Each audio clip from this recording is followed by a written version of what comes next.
लोमड़ी और सारस की दोस्ती। एक दिन मीनू लोमड़ी समुद्र की तरफ जा रही थी।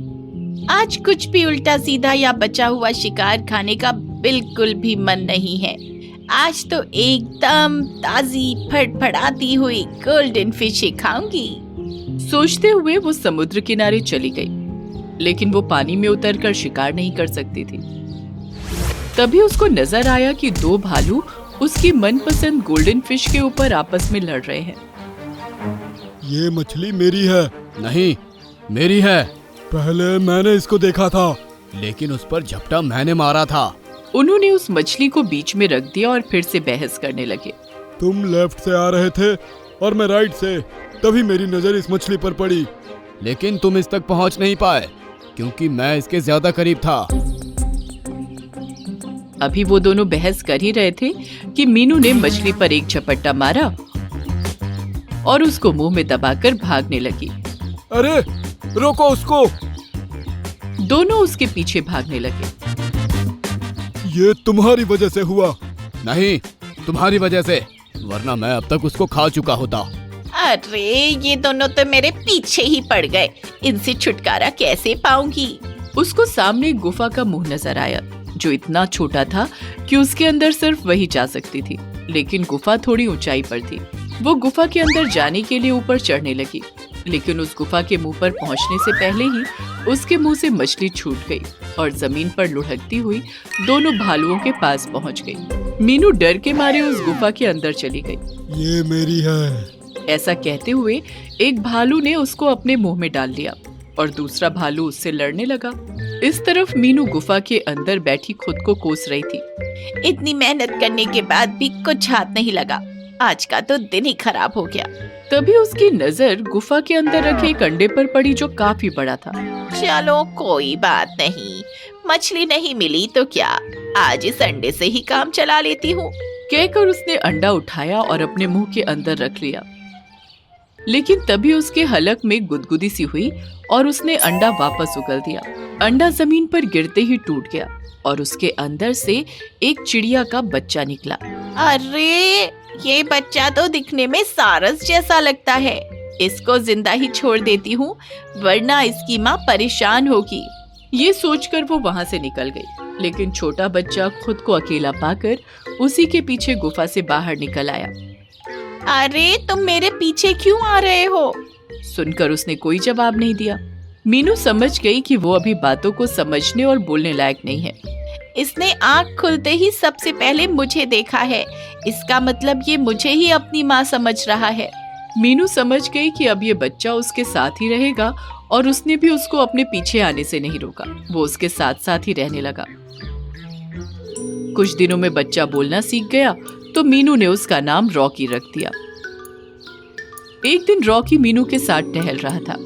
तुम थोड़ा धीरे चला करो, मैं जब भी तुम्हारे साथ घूमने निकलता हूँ बहुत थक जाता हूँ। अरे तुम पैरों से चलते हो इसलिए थक जाते हो, तुम्हारे तो पंख हैं, तुम उड़ते क्यों नहीं? लेकिन मुझे उड़ना कहाँ आता है और ना ही आज तक आपने सिखाया। ठीक है, जैसा मैं करती हूँ वैसा करो। मीनू उसको एक ऊंचे टीले पर ले गई और बोली, अपने पंखों को फैलाओ। ठीक है। अब इस तरह फड़फड़ाओ। कहकर उसने अपने हाथ जोर जोर से हिलाए। ये देख बच्चे ने भी अपने पंखों को जोर जोर से हिलाना शुरू किया। अब कूदो और हवा में उड़ जाओ। ऐसा कहकर वो हाथों को हिलाते हुए टीले से नीचे कूद जमीन पर जा गिरी, लेकिन रॉकी उसकी देखम देख हवा में उड़ने लगा। मीनू उसको उड़ता हुआ देख खुश हो गई। अब कुछ दिन और गुजरे और रॉकी और बड़ा हो गया।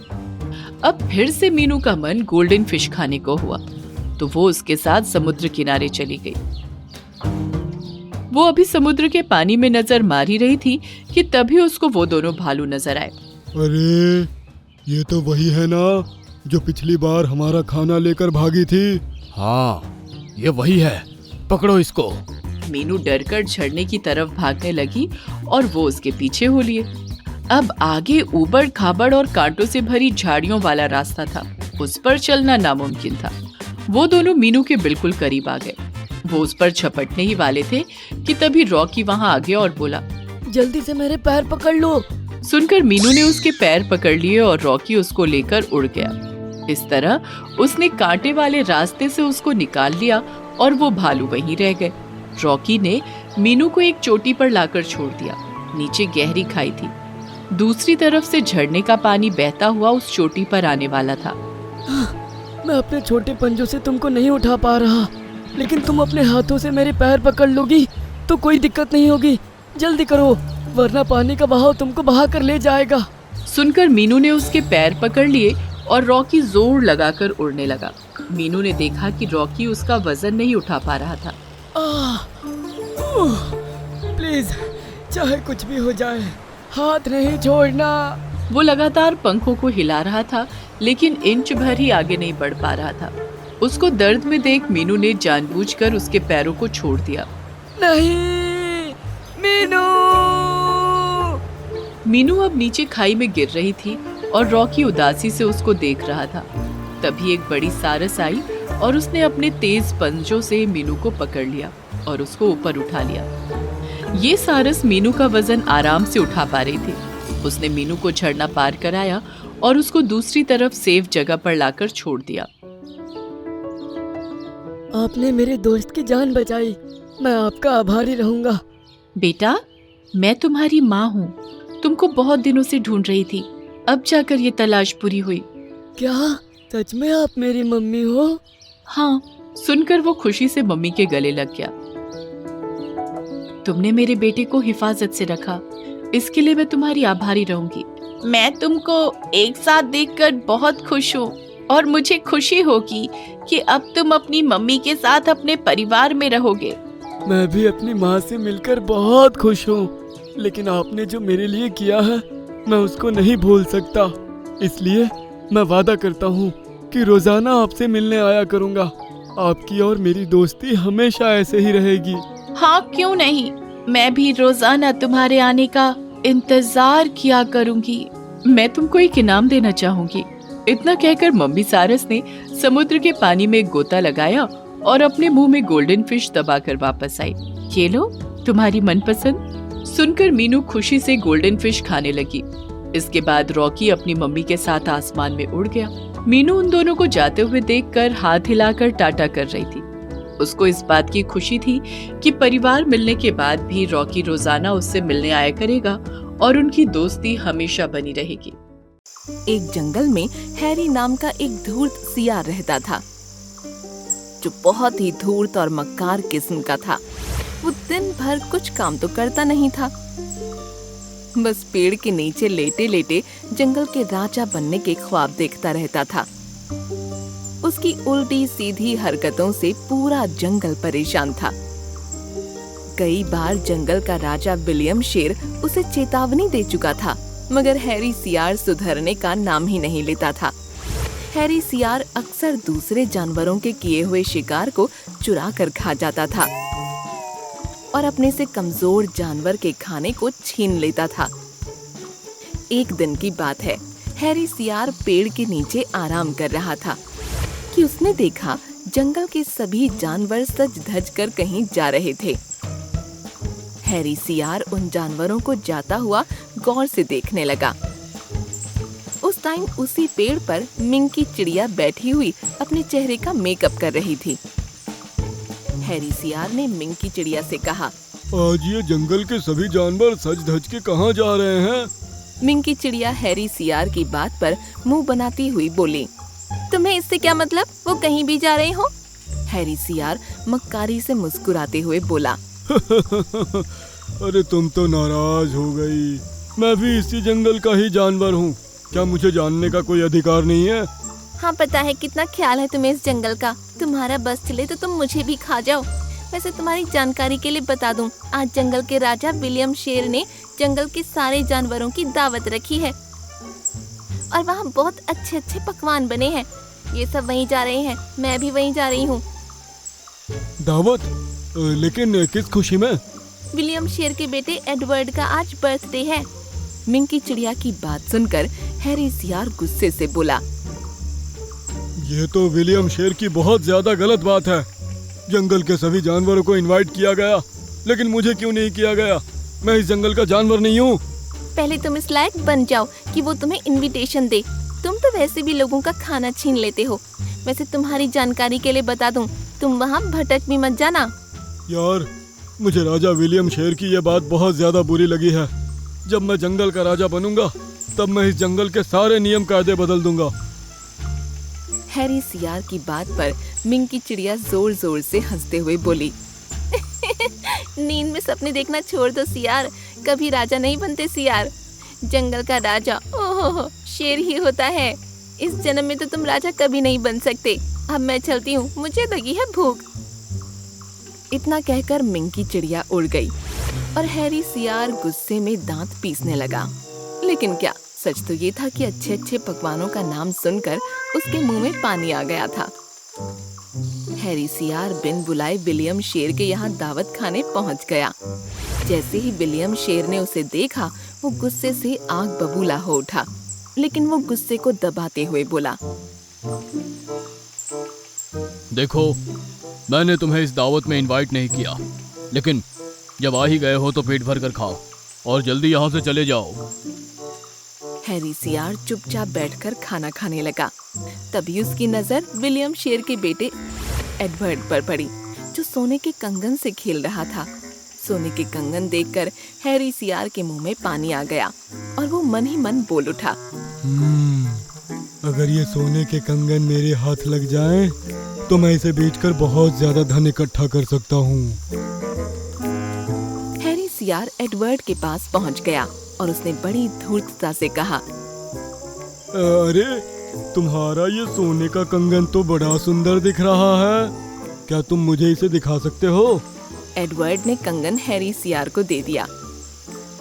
कंगन हाथ में लेकर हैरी सियार बोला, अरे, तुम्हारे पिता विलियम तुम्हें बुला रहे हैं।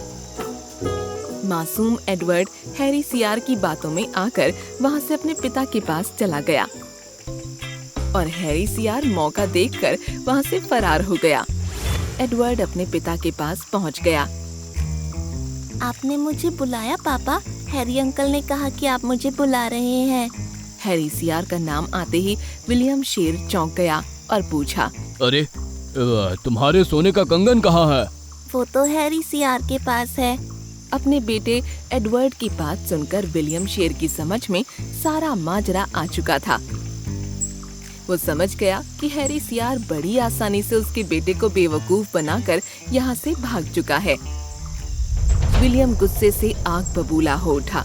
उसने अपने सिपाहियों को बुलाकर कहा, मेरे बेटे को बेवकूफ बनाकर भाग गया। जाओ, हैरी सियार को जिंदा या मुर्दा पकड़ कर लेकर आओ। इधर हैरी सियार बड़ी खुशी से पेड़ के नीचे उस कंगन को देखे जा रहा था। तभी उसकी नजर मिंकी चिड़िया पर पड़ी, जो उड़ते हुए उसके पास आ गई और बोली, तुमने इस बार हद पार कर दी हैरी। जंगल के राजा विलियम शेर ने अपने सिपाहियों से तुम्हें जिंदा या मुर्दा लाने को कहा है। मुझे लगता है इस बार तुम पक्के मारे जाओगे। मिंकी चिड़िया की बात सुनकर हैरी सियार डर से कांपने लगा और तुरंत वहाँ से भाग गया। उसकी समझ में नहीं आ रहा था कि वो भागकर जाए कहाँ। तभी उसने देखा कि बहुत से सैनिक उसकी ही तरफ आ रहे थे। हैरी सियार इधर उधर छुपने की जगह ढूंढने लगा। उसे कोई जगह नहीं मिली। अचानक उसे एक तालाब नजर आया। वो तुरंत उस तालाब के अंदर कूद गया। विलियम शेर के सिपाही कुछ देर के बाद वहां से चले गए। हैरी सियार ने जब तालाब से सर उठाकर देखा तो अब वहां कोई नहीं था। वो तालाब से बाहर निकलने ही वाला था कि अचानक तालाब से एक सुनहरे कलर की किरणें फूटने लगीं और उसमें से एक परी निकलकर सामने आ गई। मैं एक श्राप के कारण बरसों से इसी तालाब में कैद थी।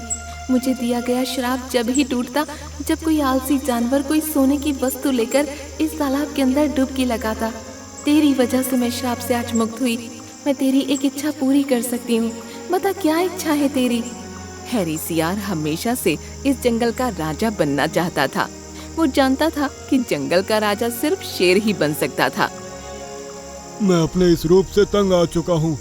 मेरी इच्छा है कि मेरा ये शरीर शेर के शरीर में परिवर्तित हो जाए और मैं बिल्कुल शेर जैसा दिखने लगूं।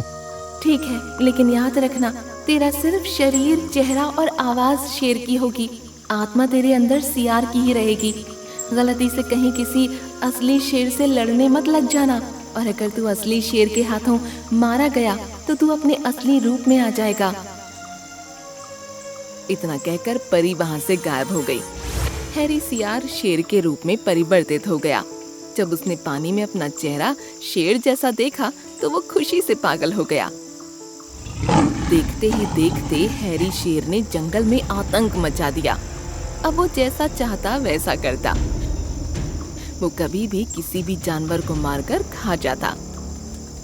जंगल के राजा विलियम शेर को जब ये पता लगा कि इस जंगल में दूसरा शेर भी आ गया है जो इस जंगल का राजा होने का दावा कर रहा है, विलियम शेर गुस्से से पागल हो उठा और चिल्लाकर बोला, मैं उस शेर को जान से मार दूंगा जो मेरे जंगल के निर्दोष जानवरों को मार रहा है।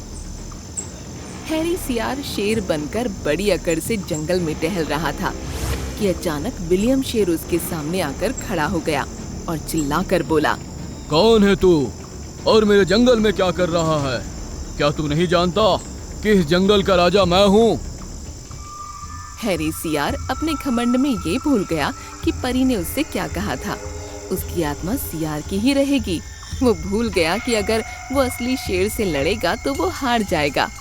हैरी सियार घमंड में चूर होकर बोला, इस जंगल का शेर तो मैं ही हूँ। दो हाथ करके देख ले, तुझे पता लग जाएगा। ये सुनकर विलियम शेर गुस्से में दहाड़ उठा। दोनों का मुकाबला शुरू हो गया और विलियम शेर ने बड़ी आसानी से हैरी सियार को उठाकर पटक दिया। कुछ ही देर में उसने हैरी सियार को चीर फाड़ कर रख दिया। जैसे ही हैरी सियार ढेर होकर जमीन पर गिरा, वो अपनी शक्ल में आ गया। उन दोनों की लड़ाई मिंकी चिड़िया भी देख रही थी। हैरी सियार के मरने के बाद मिंकी चिड़िया मुस्कुराकर बोली, ये तो शेर की खाल में कीदड़ वाली कहावत हो गई। मना किया था, जंगल के राजा कभी सियार नहीं बनते। उसके बाद जंगल के सभी जानवर खुशी खुशी रहने लगे।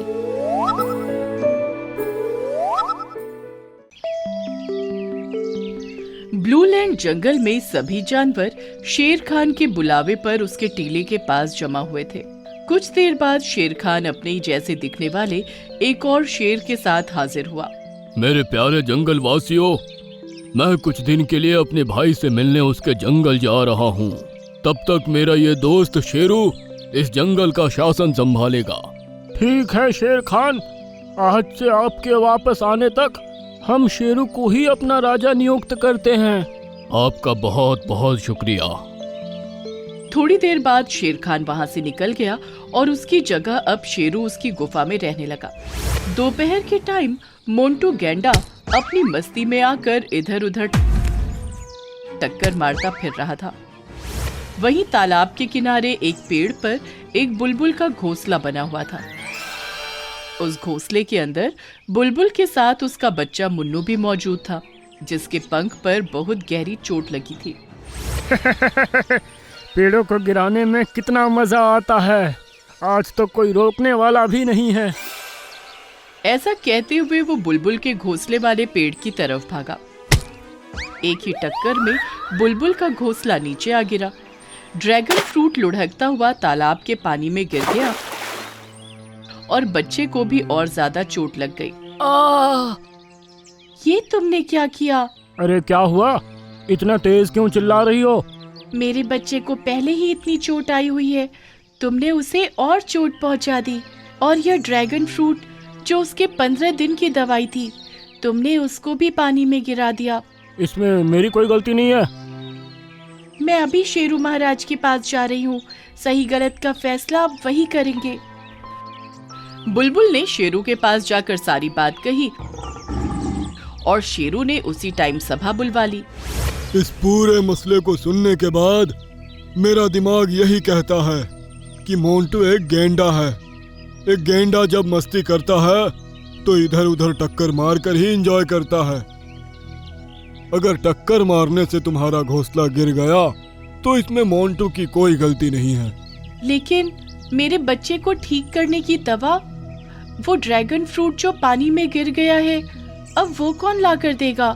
तुम उसकी माँ हो, उसको कैसे लाना है वो तुमको देखना है। ऐसा कहकर शेरू वापस अपनी गुफा के अंदर चला गया। किसी को भी उसका यह फैसला पसंद नहीं आया। शाम को पिंकी लोमड़ी शेरू की गुफा में पहुंची और उससे बात करने लगी। शेरू महाराज, जब से आपने जंगल का शासन संभाला है, सभी जंगलवासी बहुत खुश हैं। मुझे भी आपकी ही तरह समझदार बनना है, इसलिए मैं चाहती हूँ कि आप मुझे अपना नौकर बना लें और अपनी सेवा का एक मौका दें। अरे वाह, तुमने तो ये बहुत अच्छी बात कही है। मुझे भी तुमको अपना नौकर बनाने में खुशी होगी। उस दिन से पिंकी लोमड़ी शेरू के साथ रहने लगी और उसके हर गलत फैसले पर उसकी खूब चापलूसी करने लगी। एक शाम उसकी खूब तारीफ करने के बाद पिंकी लोमड़ी उससे बोली, शेरू महाराज, हिमालय की चोटी पर एक ऐसा ड्रैगन फ्रूट उगता है जिसको अगर कोई जानवर खा ले तो वो इस दुनिया का सबसे ताकतवर और अमर जानवर बन सकता है।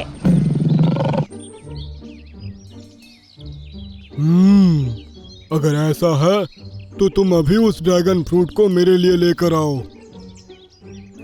शेरू महाराज, वो फ्रूट सिर्फ हिमालय की चोटी पर उगता है और काफी भारी भी है, इसलिए उसको कोई बाज या गिद्ध ही लेकर आ सकता है। और हाँ, आप हमेशा के लिए अमर और ताकतवर तभी होंगे जब आप अकेले ही उस पूरे फल को खा सके।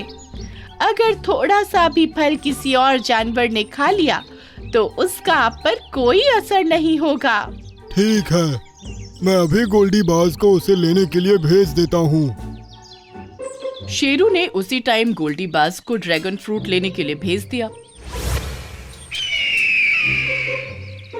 2 दिनों के अंदर गोल्डी ड्रैगन फ्रूट को ले आया।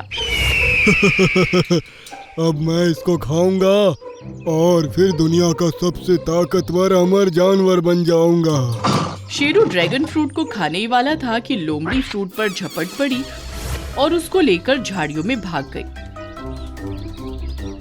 रुक जाओ! शेरू उसके पीछे भागा, लेकिन वो झाड़ियों में घुस गई। शेरू भी झाड़ियों में घुसा, लेकिन उसको ढूंढ नहीं पाया। इसका फायदा उठाकर पिंकी लोमड़ी वहां से भागने में कामयाब हो गई। उस तरफ बुलबुल मुन्नू के पास बैठी हुई आंसू बहा रही थी। मम्मी, आप प्लीज मत रोइए। मैं अपने आंसुओं को आखिर कैसे रोकूं बेटा? अपने बच्चे को अपनी आंखों के सामने मरते हुए देखना एक माँ के लिए किसी कयामत के दिन से कम नहीं होता। तभी पिंकी लोमड़ी वहां आ पहुंची और उसने ड्रैगन फ्रूट को उसके सामने रख दिया। जल्दी से इसे खा लो मुन्नू, अपनी जान बचाओ। ये सुनकर बुलबुल ने सहारा देकर मुन्नू को खड़ा किया। सामने से शेरू भागा हुआ आ रहा था। नहीं, मेरा ड्रैगन फ्रूट खाने की जरूरत भी नहीं करना। पिंकी शेरू से भिड़ गई और उसको रोकने की कोशिश करने लगी। इतने में मुन्नू ने ड्रैगन फ्रूट में 2-3 मुंह मारे। कुछ ही सेकंड्स के अंदर उसकी सांसें नॉर्मल हो गईं और दर्द भी कम हो गया। अब वो एकदम अच्छा महसूस कर रहा था। ये देखकर शेरू को बहुत गुस्सा आया। तुमने मेरे साथ बहुत बड़ा धोखा किया है, इसकी सजा तुमको मिलकर ही रहेगी। उसने सभी जानवरों की सभा बुलवाई। पिंकी लोमड़ी घायल हालत में थी और आसपास सभी जानवर जमा थे। लोमड़ी ने अपने दोस्त बुलबुल की मदद के लिए मेरे साथ विश्वासघात किया। शेरू महाराज, मैंने ये सब बुलबुल के बच्चे मुन्नू को बचाने के लिए किया था। ड्रैगन फ्रूट सिर्फ बीमारी में ही काम आता है, इसको खाने से कोई ताकत नहीं मिलती। मुझे बेवकूफ बना रही थी ना, अब तुमको मरने से कोई नहीं बचा सकता। ऐसा कहकर उसने लोमड़ी को दबोच लिया और उसके सीने पर खड़े होकर अपना मुंह फाड़ा। शेरू पिंकी लोमड़ी की गर्दन चबाने ही वाला था। उसी मौके पर शेर खान वहां आ पहुंचा और उसने एक ही टक्कर में शेरू को दूर फेंक दिया। शेर खान, ये तुम क्या कर रहे हो? मुझे बुलबुल से सब कुछ पता चल चुका है। तुमने साबित कर दिया कि तुम्हारे अंदर सही फैसला लेने की समझ ही नहीं है। मोंटू गैंडे ने टक्कर मारकर ड्रैगन फ्रूट पानी में गिराया था, तो उसको सजा देकर ड्रैगन फ्रूट को फिर से बुलबुल के बच्चे को लाकर देना ये तुम्हारा काम था, लेकिन तुमने ऐसा नहीं किया। लेकिन जब तुमने सुना कि ड्रैगन फ्रूट खाने से तुम अमर हो सकते हो, तो तुमने फौरन बाज को उसे लाने के लिए भेज दिया। क्या इस तरह से तुम जंगल का शासन संभालोगे? लेकिन शेर खान, यहाँ से चले जाओ, वरना मैं भूल जाऊंगा कि तुम मेरे दोस्त हो। ये सुनकर शेरू उसी टाइम तेजी से वहां से भाग निकला।